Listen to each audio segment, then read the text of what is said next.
Oke, bismillahirrahmanirrahim. Assalamualaikum warahmatullahi wabarakatuh. Waalaikumsalam warahmatullahi wabarakatuh. Ya, naharukun nasaid. Sayyidul Mubarak. Kaifa halukunna? Nanu bi khairin. Alhamdulillah. Oke. Selamat siang ya, kita ketemu lagi. Sebelum kita belajar, alangkah baiknya kita berdoa agar pembelajaran kita berjalan dengan lancar ya sampai selesai.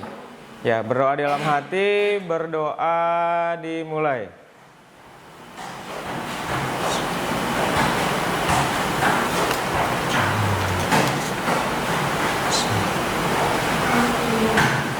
Amin amin ya rabbal alamin. Sebelumnya saya absen dulu ya.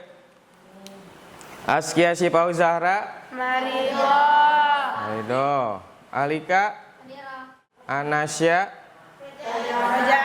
Arina, Asila, Azahra Latifa, Askia Nur Faiza, Dila, Fahna, Garlin, Aisyah, Kaisa, Ida, Nabila, Raisa Marsa, Raisya Arkanela, Ribda, Sahla, Salva, Asmi, Saskia.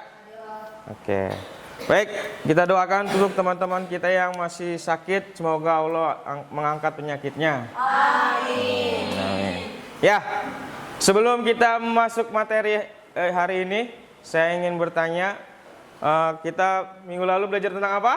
Sejarah komputer dari generasi ke generasi. Iya, sejarah komputer dari generasi ke generasi. Ada berapa generasi sejarah komputer? 5 ya.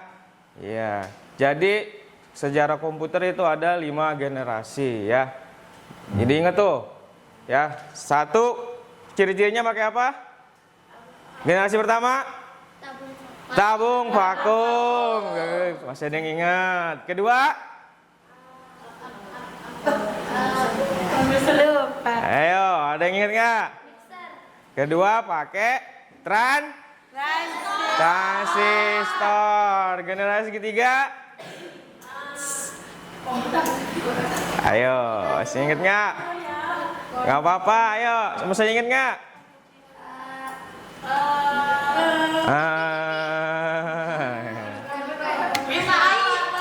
Mikroprosesor ya. Yang keempat?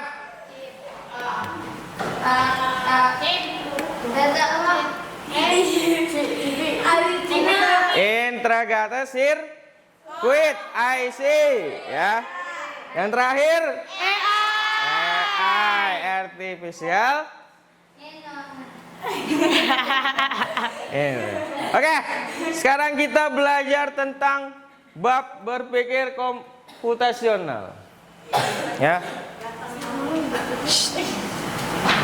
Berpikir komputasional. Ya. Ada yang tahu apa itu berpikir komputasional? Cara berpikir cerdas dan sistematis. Bukan ya, ini cuma ini aja, tulisan aja. Berpikir komputasional, bukan itu.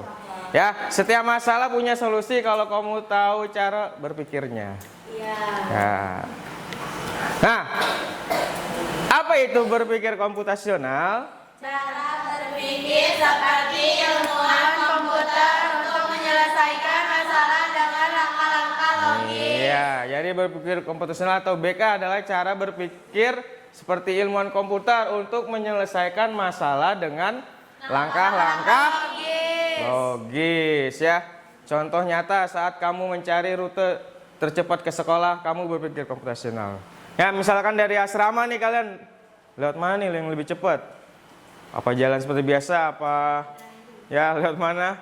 Atau kita tembus bisa lewat lapangan ya. Jadi kita berpikir dulu, cari solusi ya. Ada 4 unsur utama dalam berpikir komputasional. Yang pertama ada dekomposisi. Yang kedua ada abstraksi. yang ketiga Pola. Ya, pengenalan pola yang terakhir ada Algoritma. algoritma. Lalu kenapa sih berpikir komputasional itu penting buat kalian? Dunia Ya, karena sekarang dunia semuanya ada teknologi ya. Kita ada di abad ke-20. Ya, pertama di sini ada kenapa penting? Karena pertama memecahkan masalah lebih cepat ya, membagi masalah kompleks menjadi bagian yang mudah dikelola. Lalu yang kedua ada berpikir logis dan kreatif ya, melatih penalaran sistematis untuk solusi yang inovatif. Yang ketiga adalah siap dunia digital dan AI ya. Jadi BK juga berpikir ya, BK itu berpikir komputasional ya. BK juga melatih dimensi penalaran kritis, kreativitas dan kemandirian. Oke, yang pertama ada dekomposisi. Apa itu dekomposisi? memecah masalah besar jadi bagian kecil yang lebih mudah diselesaikan. Iya, jadi dekomposisi adalah masalah besar kita kecil-kecilin. Jadi biar mudah diselesaikan masalah besar kita bagi menjadi kecil-kecil ya. Contohnya ya, ini adalah contoh cara membuat apa itu? Kira-kira nasi. Ya, kan nggak mungkin kan ketika kita pengen nasi goreng tiba-tiba ada nasi gorengnya, tidak mungkin ya. Jadi ada langkah-langkahnya step by step ya. Pertama siapkan bahan, lalu panaskan wajan, suhu nasi dan sajikan ya. Di dunia komputer juga disebut dengan step by step, itu adalah dekomposisi. Yang kedua ada pengenalan pola ya. Apa itu pengenalan pola? Mencari kesamaan, tren, atau keteraturan di antara data atau situasi yang berbeda. Iya, jadi mencari kesamaan, tren atau keteraturan di antara data atau situasi yang berbeda. Ya, contohnya pola gerak planet. Semua planet mengorbit pada matahari ya. Pola ini membantu mereka memprediksi posisi mereka. Seperti contoh pergerakan bumi ke matahari ya, itu kan menandakan setiap putaran itu 1 tahun ya. Ya, itu polanya sama, geraknya gitu-gitu aja, nggak mungkin bumi geraknya ke atas ke bawah ya, terus dia ke kiri ke kanan, tetap gerakannya muter aja, polanya begitu aja ya. Kedua, pola soal matematika ya. Rumus yang sama dapat digunakan berulang kali menyelesaikan ya. Berbagai soal sejenis. Misalkan kita rumus mencari luas dari segitiga, kan rumusnya itu aja kan tetap. Nggak mungkin kita menyelesaikan soal segitiga menggunakan rumus segi 4. Iya, itu namanya pola kesarisamaan ya. Tujuannya adalah menemukan pola supaya solusi bisa dipakai berulang atau reusable algorithm. Yang ketiga ada abstraksi. Ya, apa itu abstraksi? Fokus pada hal penting dan relevan, abaikan detail yang tidak perlu atau mengganggu. Iya, jadi misalkan kalian disuruh melukis gambar ini, kalian pasti fokusnya kemana dulu? Rumahnya, bangunannya. Iya, pasti kalian fokusnya ke bangunannya. Kalian hanya perlu menggambar bangunan. Jadi yang ini diabaikan, pohon-pohonnya ya. Ya. Abstraksi membantu komputer dan manusia berpikir efisien dan fokus pada solusi ya. Abstraksi fokus pada inti ya. Jadi selesaikan masalah-masalah inti ya, masalah-masalah yang mudah nanti gitu. Dari abstraksi itu ya. Yang terakhir ada namanya algoritma, serangkaian langkah-langkah sistematis dan terurut untuk menyelesaikan masalah atau mencapai tujuan. Iya, serangkaian langkah-langkah sistematis dan terurut untuk menyelesaikan masalah atau mencapai tujuan. Contohnya adalah langkah-langkah mencuci tangan dengan benar ya. Urutannya penting, nggak mungkin kita mau cuci tangan ya, ambil sabun dulu. Yang pasti biasa kita basuhi dulu kan? basuh dulu baru sabun. Nggak mungkin urutannya salah. Harus urutannya penting. Sama urutan login ke akun-akun lain, misalkan di sini contohnya saya ambil game online ya. Masukkan username, password lalu masuk. Itu urut-urutan ya. Nah. Saya lihat tadi ada yang ngantuk sebenarnya ini. Ya, kita ice breaking sebentar. Saya lihat tadi ada yang nguap-nguap. Ya. Ya, kita ice breaking sebentar. Kita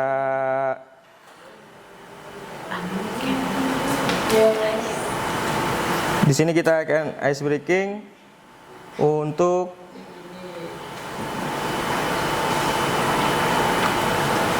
nahan tawa ya. Ya. Jadi tantangannya adalah Tidak boleh ketawa. tidak boleh ketawa. Kalau yang ketawa kita apain? Di kedepanin. Seru apa nih yang ketawa? Nyanyi. Ya. Nyanyi balon. Ada ini ya. Ada hukumannya ya kalau ketawa ya. Siap. Siap.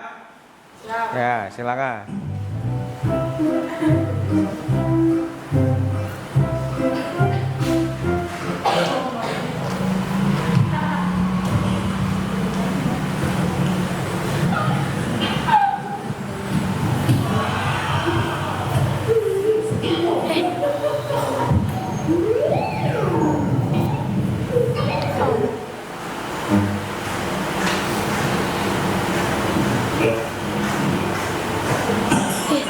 Survived level 1? Well done. If you didn't laugh, hit that like button. Ya, berhasil level 1. Iya. Level 2 is coming up. Ya, And trust me, lanjut. this one will really test you. Level 2, the no reaction zone. Are you ready? Try Yes. Okay. Lihat ya. Lihat. Level.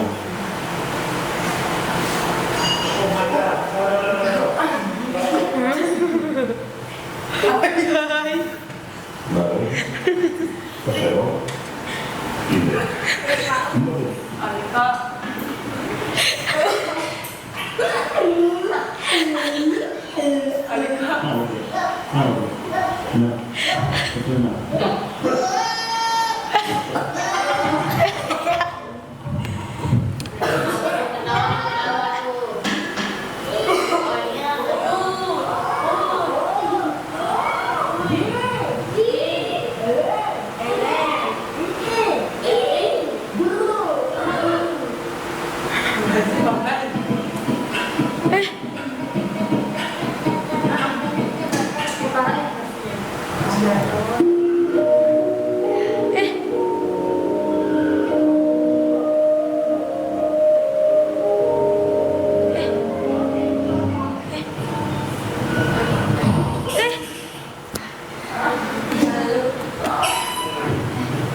Most people, they lost it here, but you're built different.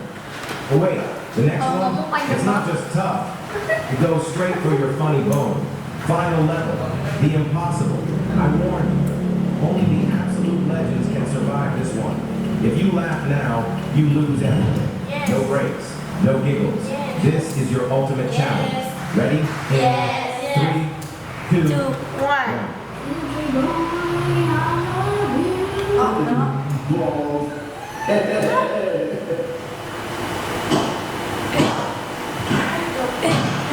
Astagfirullahaladzim.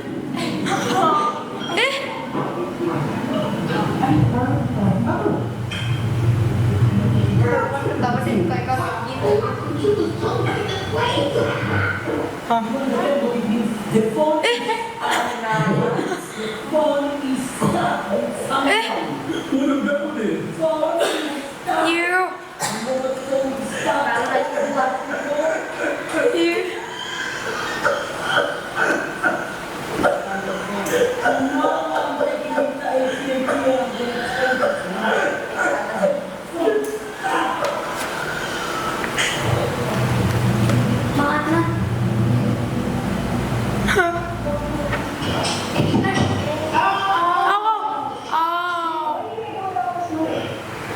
I want to reinvest my money into the community. That's a very nice gesture. Wait. Did you win this impossible challenge? Ya, good job. Tadi siapa yang ketawa? Salah. Salah, Fana Raisa. 3 maju ke depan. Salah, Fana Raisa. Tiga. Biar ke best friend. Best friend forever. Apanya enak? Enaknya diapain? Jelasin lagi. Join jelasin komputasi. Nanti bintang kecil pakai join 2D lari. Yes. Jadi hukumannya adalah menyanyi potong bebek angsa, huruf vokalnya diganti U. Ya. Siap. 1, 2, 3. Potong bubuk sung gosok dukun nunung berturusuk dulu umput dulu suruh nanti nun suruh puturi lulu. Ya, tepuk tangan ya. Oke. Terima kasih atas penampilannya. Ya, padahal tadi tahun-tahunnya nggak terlalu nggak terlalu menggelitik ya menurut saya.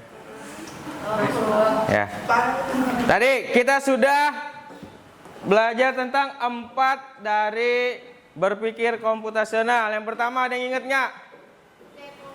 Ya, dekomposisi. Yang kedua?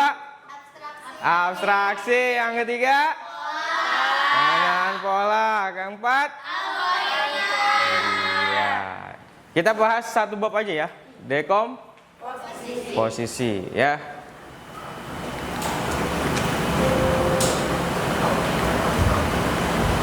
Ya, dekomposisi dalam informatika. Ya. Ya teman-teman, pernahkah kamu mempunyai masalah besar yang rasanya sulit sekali diselesaikan?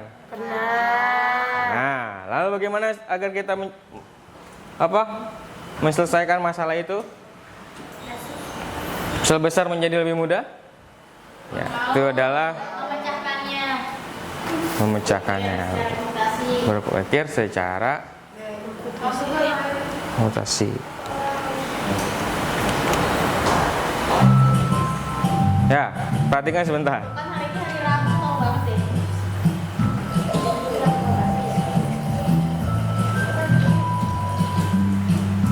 Oh gitu Kak. Oh gitu Kak. Karena biasanya goreng ya. Ada biasanya bumbunya di dalam itu. Nah biasanya masak mie, masak bumbunya dulu.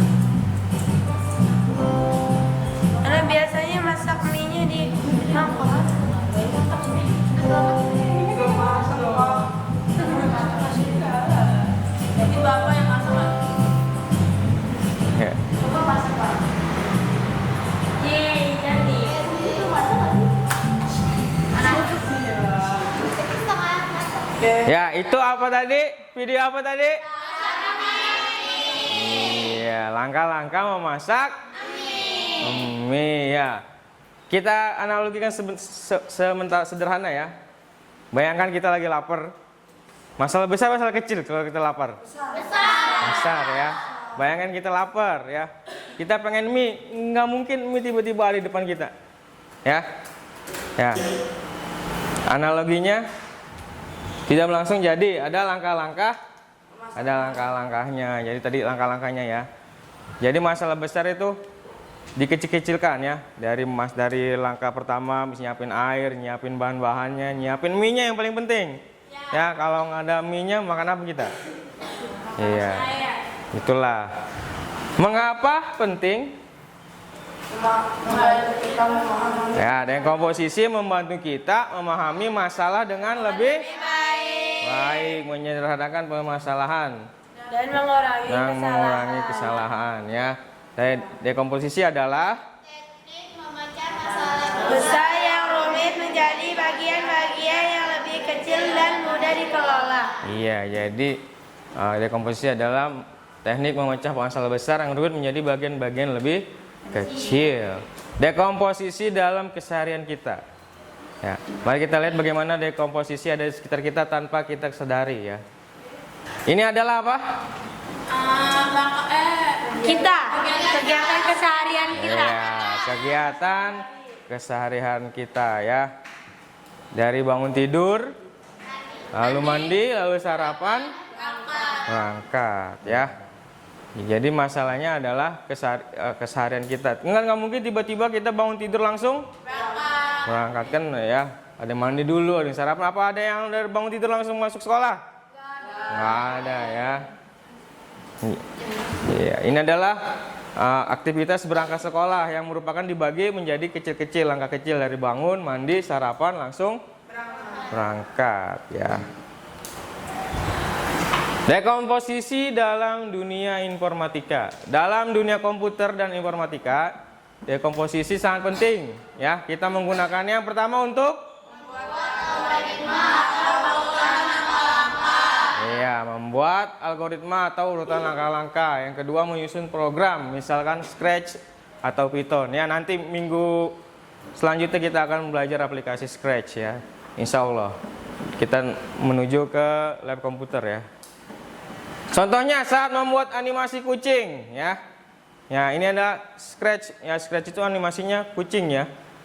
Untuk membuat dia bisa jalan nanti kita belajar tentang langkah-langkah agar mereka bisa berjalan ya. Iya. Nah, mari kita ingat kembali apa yang sudah kita pelajari hari ini ya. Pertama ada masalah besar. Ingat, masalah besar yang sulit akan menjadi mudah jika memecahnya jadi bagian-bagian kecil. Ya, dasar berpikir komputasional. Dekomposisi adalah salah satu penting. Ya, dasar penting dalam berpikir komputasional itu cara berpikir seperti seorang Ilmuwan komputer. Nah, itu dekomposisi ya. Nanti sisanya kita belajar di minggu-minggu selanjutnya. Ya. Sekarang ada yang harus kalian kerjakan ya. Oke, Pak. Karena kita belajar berpikir komputasional. Latihannya adalah ya, kalian siapkan di buku kalian, tulis ya. Buat algoritma untuk menyelamatkan kucing dari pohon tinggi ya. Contohnya adalah pertama kalian analisis dulu ya. Seberapa tinggi pohonnya ya, pakai dekomposisi ya. Berapa tinggi pohonnya, apakah pakai tangga, lalu lihat polanya. Pernahkah kalian melihat orang menyelamat kucing pakai apa? Apakah berhasil ya? Terus langsung cari abstraksi, ambil informasi penting ya. Fokus pada alat dan kesediaan keamanan kucing. Lalu tulis langkah-langkah Jadi kalian hanya tulis langkah-langkah cara menyelamatkan kucing dari pohon. Ya, bayangkan saja ada kucing lagi butuh pertolongan kalian ada di pohon. Apakah langkah yang kalian akan lakukan? Jadi tulis langkah-langkahnya. Ya. Ya, silakan kalian tulis langkah-langkah menyelamatkan kucing dari pohon yang tinggi. Bukan kita tulis yang langkah-langkah. Iya, langkah-langkahnya saja. Tapi ada yang pernah nggak coba-coba menyelamatkan kucing? Pernahnya nyelamatin kelinci. Kelinci, burung. Kenapa burung diselamatin? Kan dia bisa terbang. Anak burung gimana masuk ini?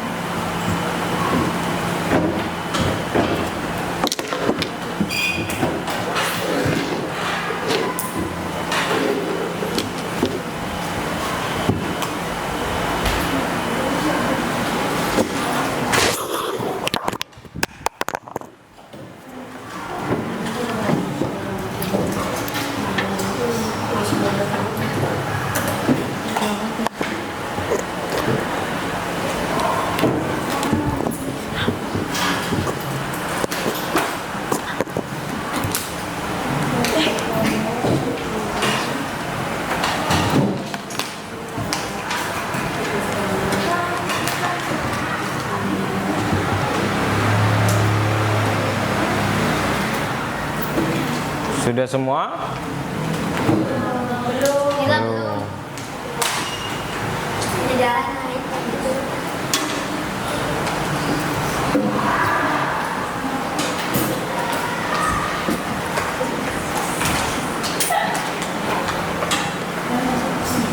Iya, nggak apa-apa.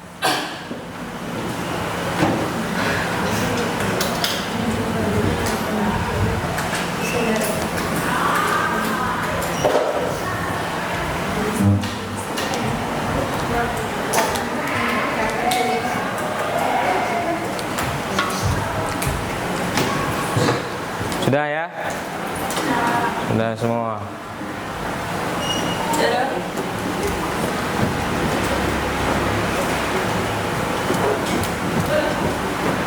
Ya. Selesai semua ya? Ya. Jadi berpikir komputasional ini ya dampaknya adalah dari berkontribusi 6 dari 8 dimensi profil lulusan ya. Pertama kalian itu dilatih untuk penalaran kritis ya, menganalisis masalah dan mencari solusi. Yang kedua kalian diajarkan dalam berpikir komputasional kreativitas. Nah, menemukan cara baru dan inovatif dalam menyelesaikan persoalan. ya. Yang kedua ada kolaborasi, yaitu diskusi kerja tim dan proyek Digital. Lalu dilatih juga kemandirian, yaitu menyusun solusi tanpa selalu dibimbing. Ya.